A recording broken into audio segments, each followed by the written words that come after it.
अस्सलाम वालेकुम स्टूडेंट्स, अभी जो हम टॉपिक स्टार्ट करेंगे that is nutrition and digestive system. तो इसको थोड़ा सा बड़ा कर लेते हैं ताकि वर्ड नजर आए। न्यूट्रिशन एंड डाइजेस्टिव सिस्टम में हम सबसे पहले ओवरऑल रेप्टाइल्स की बात करते हैं कि रेप्टाइल्स जो होते हैं वो कार्निवोर्स हैं और तकरीबन जो टर्टल्स होते हैं वो उनको हम ओवरऑल कार्निवोर्स नहीं कह सकते क्योंकि ये तकरीबन हर ऑर्गेनिक चीज़ को खा सकते हैं, किसी भी प्लांट को खा सकते हैं और कोई भी एनिमल खा सकते हैं, कोई भी ऑर्गेनिक चीज़ है उसको खा सकते हैं। ठीक है, इसके अलावा टर्टल्स और क्रोकोडाइल्स की जो टंग होती है वो नॉन प्रोड्यूसिबल होती है, यानी कि मुंह से वो अपनी टंग को बाहर नहीं निकाल सकते, जैसे कि हम जिस तरह हमारी टंग है हम हमारे मुंह के अंदर ही रहती है, हम उसको बाहर बार बार नहीं निकालते, जबकि जो स्नेक्स का पता है क्योंकि प्रोड्यूसिबल टंग होती है वो अपनी टंग को बाहर निकालते हैं। तो जो टर्टल्स और क्रोकोडाइल्स की टंग जो कि नॉन प्रोड्यूसिबल है वो स्वेलोइंग में हेल्प करती है, जैसे कि हमारी टंग भी स्वेलो करने में, यानी कि जब हम खाना खाते हैं तो हमारे खाने को पीछे की तरफ लेके जाती है ताकि हम स्वेलो कर सकें, तो इनमें भी ऐसे ही स्वेलोइंग में हेल्प करती है। लेकिन कुछ न्यूरॉन्स की तरह लिजर्ड और ट्वाटरा की जो स्टिकी टंग होती है, जिस तरह आपने न्यूरॉन्स में देखा था फ्रॉग में कि उनकी स्टिकी टंग थी जिससे उन्हें कैप्चर कर लिया था प्रे, तो उसके बाद इसके अलावा लिजर्ड और ट्वाटरा के अंदर तमाम लिजर्ड में नहीं होती, कुछ लिजर्ड में स्टिकी टंग होती है जिससे वो कैप्चर कर सकते हैं प्रे को। ठीक है, उसके अलावा कैमिलियन की टंग जो होती है वो इतनी लंबी होती है कि वो उनकी बॉडी से भी ज़्यादा लंबी हो जाती है, जैसे कि आप यहाँ पर देख सकते हैं, दिस पिक्चर ऑफ कैमिलियन। और देखिए इसकी टंग जो है इसकी बॉडी की लेंथ से ज़्यादा लंबी हो सकती है, बल्कि इससे भी ज़्यादा लंबी इसकी टंग हो सकती है। इसके अलावा इनके पास टेल होती है जो कि शाफ्ट के साथ अटैच हुई हुई है, शाफ्ट के साथ मुड़ जाती है और उसको सपोर्ट प्रोवाइड करती है, तो ऐसी टेल कहलाती है प्रीहेंसाइल टेल। सो इनके पास टेल जो होती है वो प्रीहेंसाइल टेल होती है। उसके बाद जी स्नेक्स के अंदर बहुत सारी अडेप्टेशंस है फीडिंग करने के लिए। उनके स्कल में बहुत ज़्यादा मॉडिफिकेशन हम पहले भी डिस्कस कर चुके हैं उसके स्कल के बारे में। तो उसकी जो स्कल और जॉस का जो जॉइंट होता है वो बहुत ठीक होता है, जिसकी वजह से उसका जो स्कल उसका जो माउथ है वो बहुत ज़्यादा ओपन हो सकता है। ठीक है, अगर हम इस पिक्चर से देखें तो थोड़ा सा हमें आइडिया हो सकता है। तो यहाँ पर अगर आप पिक्चर में देखें तो इस पिक्चर में इसका एक स्नेक का स्कल दिखाया हुआ है। तो यहाँ पर इसके स्कल के हवाले से हम बात करते हैं। अब इसकी जो ये स्कल है, इसका मेन ये स्कल है और इसका ये जॉ है। ठीक है, तो इसके स्कल और जॉ के दरमियान में जो जॉइंट है ना, ये आपको यहाँ पे जो नजर आ रहा है ये लूज है, जिसकी वजह से इसके जो जॉज होते हैं वो स्कल से काफ़ी दूर तक फैल सकते हैं, यानी कि इससे आगे पीछे हो सकते हैं। ठीक है, जिसकी वजह से इसका माउथ का साइज जो है वो काफ़ी फैल सकता है और ये अपने माउथ के साइज से बड़ा जो प्रे है उसको अपने मुंह में लेके जा सकता है। ठीक है, इसके अलावा हमारे पास जो अपर जॉ की बोन्स होती हैं वो स्कल के ऊपर मूवेबल होती हैं। ठीक है, यानी कि यही जो अपर जॉ है इसकी जो बोन्स है वो स्कल के ऊपर भी जाती है, नीचे भी जा सकती है। और हमारे पास जो इसकी जो जॉज होते हैं इनमें डिफरेंट बात ये होती है कि इसके जॉज के दरमियान में यहाँ पर एक तो लिगामेंट होता है। ठीक है ना, और वो लिगामेंट बड़ा ही सॉफ्ट लिगामेंट होता है, मजबूत लिगामेंट नहीं होता, इलास्टिक समझने आप होता है। तो ये इसके जॉ के दो हाफ्स हैं, यानी कि ये लोअर जॉ है और लोअर जॉ का एक हाफ ये है और एक हाफ ये है, इसके दरमियान में यहाँ पर लिगामेंट्स मौजूद है जो कि इलास्टिक लिगामेंट्स हैं। ये लिगामेंट जो होता है ना ये लूजली ज्वाइन करता है दोनों हाफ को, जिसकी वजह से अब इसका एक हाफ जो है वो दूसरे हाफ के साथ नहीं मूव करता, ये इंडिपेंडेंट है दूसरे हाफ की मूवमेंट से। जब भी कोई शिकार पकड़ लेता है तो शिकार जब माउथ होता है तो उस टाइम पर इसके एक जो क्या जो एक साइड होती है वो और दूसरे जॉ की जो उसकी ऑपोजिट साइड होती है वो इकट्ठे मूव करते हैं और थ्रस्ट करते हैं, यानी कि धकेलते हैं उस प्रे को कि वो माउथ के पीछे की तरफ जाए। ठीक है, और उसके बाद थोड़ी ही देर के बाद जो दूसरी साइड की जॉज होते हैं, जिस तरह के हमारे पास पहले ये वाला था, और अब ये वाली साइड और इसकी जो अपोजिट साइड है ये वाली साइड। तो अब ये अल्टरनेटिवली ये थ्रस्ट करेगी ताकि फूड जो है वो पीछे की तरफ जाए, ठीक है। और उसके बाद में जॉज अपनी पोजीशन पे दोबारा से रिट्रैक्ट हो जाएंगे, पोजीशन पे दोबारा आएंगे, ठीक है। इसके अलावा इनके जो टीथ होते हैं वो अगर आप ये टीथ देखें तो ये पीछे की तरफ डायरेक्ट है, ये पोस्टीरियरली पॉइंटेड टीथ होते हैं। इनका क्या फ़ायदा होता है कि ये शिकार जो होता है उसको बाहर निकलने नहीं देते, और उसके अलावा उस शिकार को पीछे की तरफ धकेलते हैं ताकि वो इसोफेगस में चला जाए, ठीक है। इसके अलावा इनकी जो ग्लॉटिस होती है जो कि इनकी रेस्पिरेटरी ओपनिंग, यहाँ पर ये इसकी ग्लॉटिस है जो कि इसकी रेस्पिरेटरी ओपनिंग है, और ये माउथ के बहुत आगे करके मौजूद है, ठीक है। ये इसलिए है ताकि जब फूड इसके माउथ के अंदर हो ना उस टाइम पर भी ये ब्रीदिंग कर सके, ठीक है। वैसे तो ग्लॉटिस और इसोफेगस की ओपनिंग आसपास साथ साथ होती है, लेकिन इसमें इधर नहीं है ग्लॉटिस, बल्कि इसके बहुत आगे करती है ताकि जब फूड इधर हो, इसके माउथ के अंदर हो या ये स्वेलो कर रहा हो, तब ये सांस भी ले सके, ग्लॉटिस की ओपनिंग ओपन रहे, ठीक है। और वैसे भी इसके अंदर ये देखा गया है कि इसके अंदर स्वेलिंग जो होती है वो बहुत स्लोली स्वेलिंग होती है, आहिस्ता स्वेलिंग होती है। तो इतने टाइम तक जो है सांस बंद नहीं रखा जा सकता, क्योंकि हमारे अंदर ऐसे होता है कि जब स्वेलिंग हो रही होती है तो उस टाइम ग्लॉटिस की ओपनिंग क्लोज हो जाती है, लेकिन इनके अंदर चूँकि स्वेलिंग आहिस्ता आहिस्ता होती रहेगी तो उस टाइम कितने टाइम तक ग्लॉटिस क्लोज नहीं रह सकती, तो लिहाजा ग्लॉटिस जो है वो आगे की तरफ है ताकि ये सांस भी देता रहे। अब ये पिक्चर जो आप देख रहे हैं ये वाइपर की है, और वाइपर के पास फैंग्स आपको नज़र आ रहे हैं। ये फैंग्स इनके ज़रिए से ये बाइट करता है अपने प्रे को, और इसकी जो फैंग्स हैं ये हॉलो होते हैं, यानी कि इनके अंदर जिस तरह पाइप के अंदर स्पेस होती है ना, इसी तरह इनकी फैंग्स के अंदर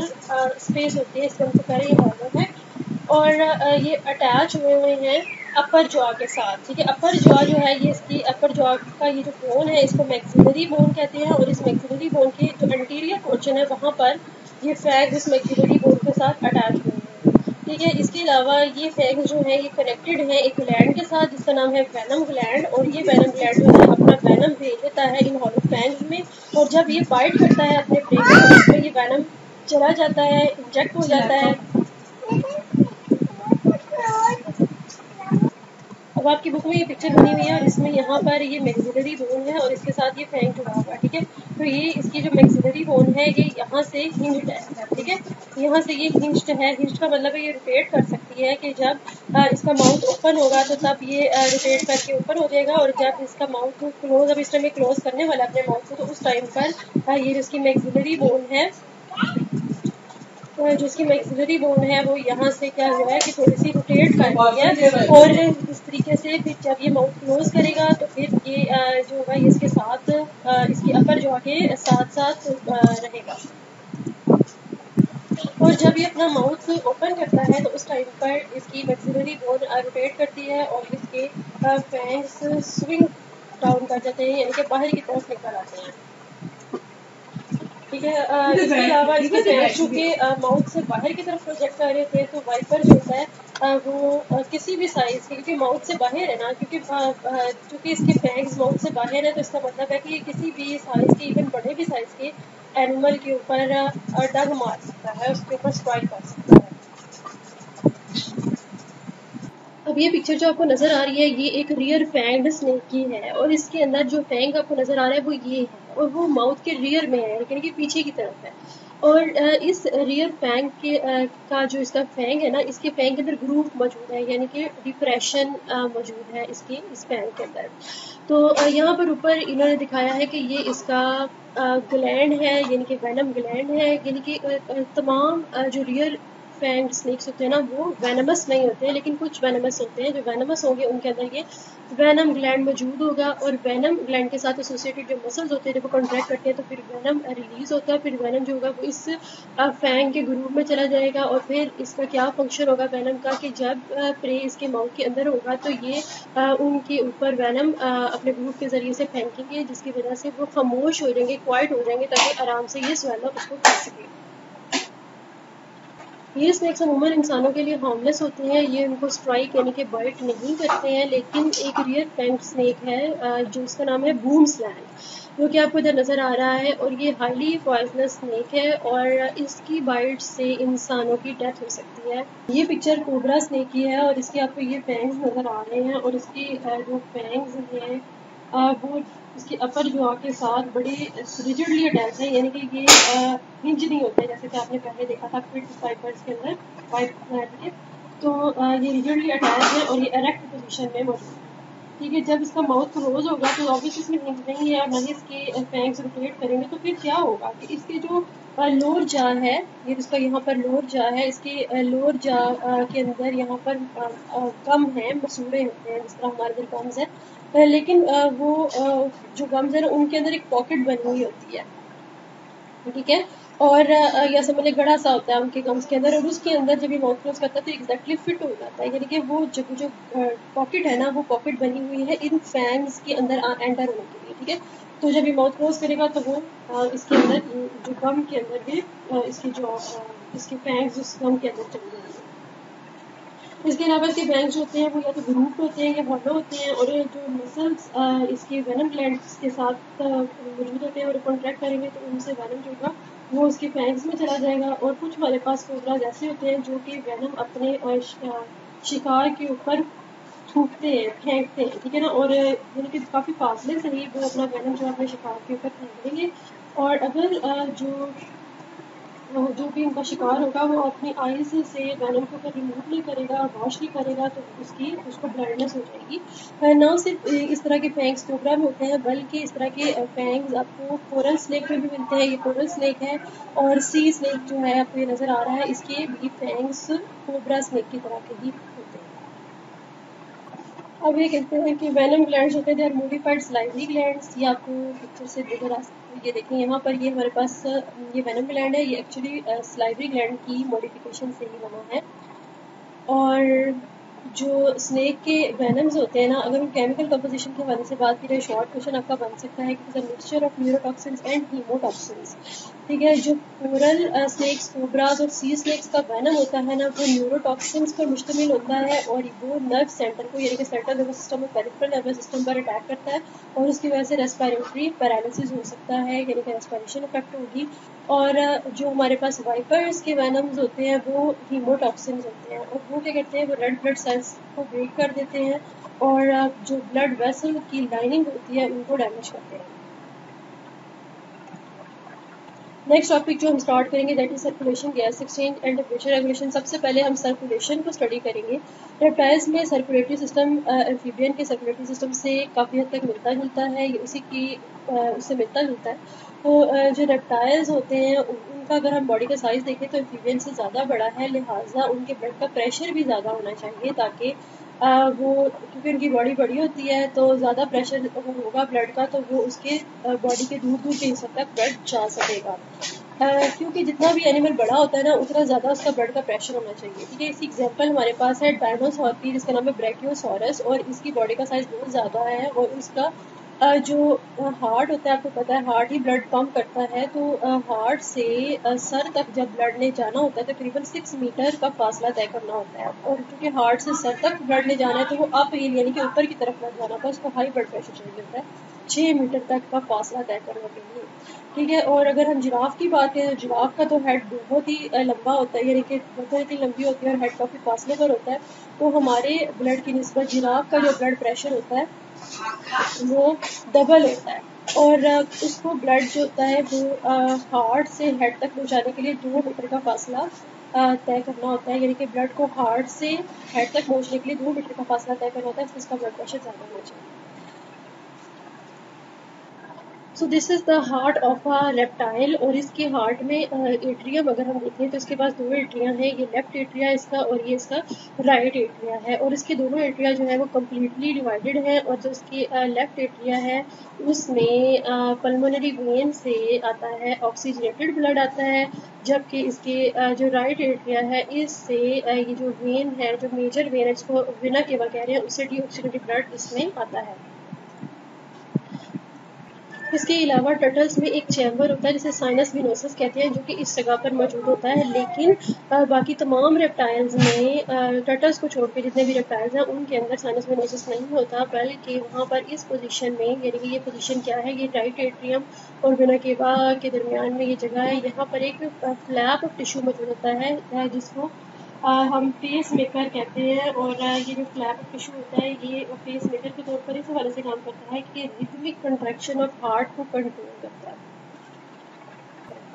अब इनके जो वेंट्रिकल्स हैं वो आपको नज़र आ रहे हैं, ये इसका लेफ्ट वेंट्रिकल और इसका राइट वेंट्रिकल है, और इनके दरमियान में जो पार्टीशन है वो इतनी कंप्लीट नहीं है, इनकम्प्लीट है, इतनी थोड़ी सी पार्टीशन है। लेकिन जो क्रोकोडाइल्स होते हैं उनके अंदर कंप्लीट पार्टीशन मौजूद होती है। और उनके लंग्स, जो हमारे पास एंसेस्ट्रल वर्टिब्रेट्स थे ना, उनके लंग्स के अंदर दो चीज़ें मौजूद थी जो हम अभी देखते हैं। उनके लंग्स में एक तो उनके हार्ट में एक तो वेंट्रल एओर्टा होता था और उनके पास फोनस आर्टेरियोसस होता था, जैसे कि आपको ये नज़र आ रहा है। तो हमारे पास रेप्टाइल्स के अंदर ना तो फोनस आर्टेरियोसस है ना ही वेंट्रल एओर्टा है, बल्कि ये दोनों स्ट्रक्चर्स जो है वो डिवाइड होके इन्होंने 3 मेजर आर्टरीज बना दी हुई हैं। तो अब हम 3 मेजर आर्टरीज देख लेते हैं। अब वो तीनों आर्टरीज वन बाय वन देखते हैं। पहली आर्टरी है पल्मोनरी आर्टरी, ठीक है, दूसरी है राइट सिस्टेमिक और तीसरी है लेफ्ट सिस्टेमिक आर्टरी। पहले पल्मोनरी आर्टरी को देख लेते हैं। जो पल्मोनरी आर्टरी है ये वेंट्रल साइड ऑफ वेंट्रिकल से निकलती है, यानी कि आपको ये इस वेंट्रिकल से निकलती हुई नजर आ रही है, लेकिन उसकी वेंट्रल साइड से निकलती है।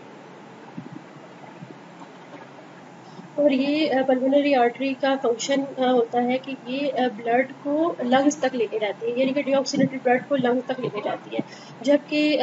जो सिस्टेमिक आर्टरीज हैं, ये इनमें से एक आर्टरी जो होती है वो डॉर्सल साइड से निकल रही होती है, और एक आर्टरी जो होती है वो वेंट्रल साइड ऑफ हार्ट से निकल रही होती है, और एक जो है वो हेड तक जाती है और एक उस बॉडी तक जाती है ब्लड को लेके। अब हम इससे ब्लड फ्लो देख लेते हैं, किस तरह इधर से ब्लड फ्लो होता है। ठीक है, सबसे पहले हमारे पास लो लेवल वाला जो ऑक्सीजन वाला ब्लड होता है, यानी कि जो डीऑक्सीनेटेड ब्लड होता है, वो हार्ट में पल्मोनरी आर्टरी के ज़रिए से एंटर होता है। ठीक है, दिस इज़ द वो आता है वेना केवा के जरिए से। ठीक है, वेना केवा के जरिए से लो ऑक्सीजन कंटेनिंग ब्लड, यानी कि डीऑक्सीनेटेड ब्लड वेना केवा के जरिए से आता है। उसके बाद वो राइट एट्रियम में जाता है, और राइट एट्रियम से फिर वो राइट वेंट्रिकल में चला जाता है, और फिर वो हार्ट से बाहर कैसे निकलता है कि पल्मोनरी आर्टरी के जरिए से वो बाहर निकलता है, और फिर पल्मोनरी आर्टरी उस डीऑक्सीनेटेड ब्लड को लंग्स की तरफ ले जाती है, और इस सर्किट को हम पल्मोनरी सर्किट कहते हैं।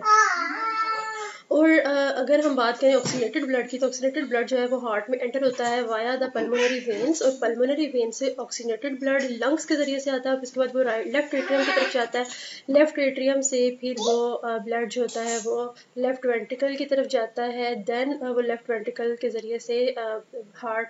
से बाहर एग्जिट किस तरह करता है कि वो राइट और लेफ्ट सिस्टेमिक आर्टरीज के जरिए से बॉडी में चला जाता है, और इसे हम सिस्टेमिक सर्किट कहते हैं। अब हमारे पास इनकम्प्लीट सेपरेशन है वेंट्रिकल की, तो उसकी वजह से ये अपने ब्लड को पल्मोनरी सर्किट से शंट करके सिस्टेमिक सर्किट में भेज सकते हैं। ये स्पेशली एडवांटेजियस तब है जब ये जैसा टर्टल है वो अपने शेल के अंदर जो ड्रॉ कर जाता है, या फिर जब ये पानी के अंदर डाइव करते हैं, तो तब उस टाइम पर ये ब्रीथिंग नहीं करते, यानी कि इनके अंदर ब्रीथिंग इंटरमिटेंटली होती है, वक्फे वक्फे से ब्रीथिंग होती है, कंटिन्यूसली ब्रीथ नहीं करते। और या डाइविंग के टाइम पर तो ये कम्प्लीटली ब्रीथ नहीं करते, तो उस पीरियड को हम कहते हैं नो ब्रीदिंग और एपनिया। और एपनिया के टाइम पर जब जो ब्लड सप्लाई होता है लंग्स की तरफ का, वो लिमिटेड हो जाता है। ठीक है, वो क्यों होता है कि जो ब्लड सप्लाई लंग्स की तरफ जाना है वो लंग्स की तरफ नहीं जाता, यानी कि पल्मोनरी सर्किट जो होता है वो शंट कर रहता है सिस्टेमिक सर्किट की तरफ। और ये किस तरीके से शंट होता है कि जो पल्मोनरी आर्टरी के मसल्स है ना वो कंस्ट्रिक्ट कर जाते हैं, जिसकी वजह से ब्लड सप्लाई लंग्स की तरफ कम हो जाता है, और ब्लड जो है वो शंट कर दिया जाता है टुवर्ड द सिस्टेमिक सर्किट, और फिर ब्लड जो है वो बॉडी में जाएगा ऑक्सीनेटेड ब्लड, और उसी ब्लड को एफिशिएंटली इस्तेमाल किया जाएगा और एनर्जी वेस्ट नहीं की जाएगी, क्योंकि जब डाइविंग है उस टाइम पर लंग्स वर्क नहीं करते, तो इस तरीके से एनर्जी सेव हो जाती है कि ब्लड को लंग्स की तरफ नहीं भेजा जाता, बल्कि ब्लड जो है वो बॉडी की तरफ भेज दिया जाता है। तो ये हमारा कंप्लीट हो गया सर्कुलेशन। इसके बाद नेक्स्ट है गैस एक्सचेंज, जो हम नेक्स्ट टॉपिक में पढ़ेंगे। अल्लाह हाफिज।